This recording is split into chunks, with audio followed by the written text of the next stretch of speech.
All right, the second thing we want to talk about is the twilight of the central banks. Now, last weekend, Jay Powell was basically, very, very blunt in his press conference that he recorded and just disseminated on the Fed website.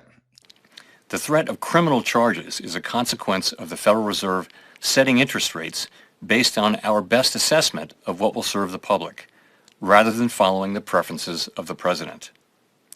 This is about whether the Fed will be able to continue to set interest rates based on evidence and economic conditions, or whether instead monetary policy will be directed by political pressure or intimidation. So basically, Jay Powell is just kind of sick of all this, all the badgering the Trump administration has been doing. Remember, earlier, a few months ago, we had President Trump make a visit to the Federal Reserve in a hard hat with Jay Powell, and together they were going over construction cost overruns, where the president was expressing his displeasure, but also gave Jay Powell a pat on the back and asked him to cut interest rates. And of course, the president has also, filed lawsuits against Lisa Cook, trying to get her out of office and so forth. So the White House has been very aggressive in trying to control the Fed, trying to get the Fed to cut rates, but it's never really gone out and just said that we want to not have independent monetary policy, right?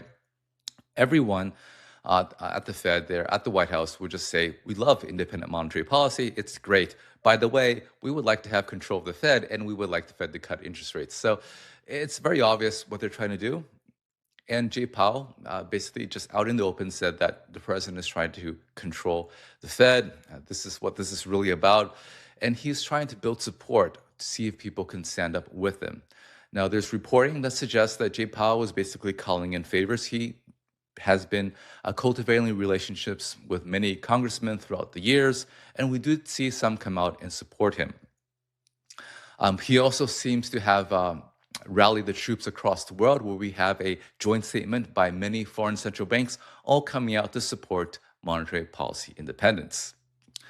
So that seems to be what happened. And, I think Jay Powell was completely right that we are at a point where what's really happening is that there's an ongoing debate that is happening in the sphere as to whether or not monetary policy should be independent, and if it is independent, just how much independence it should have.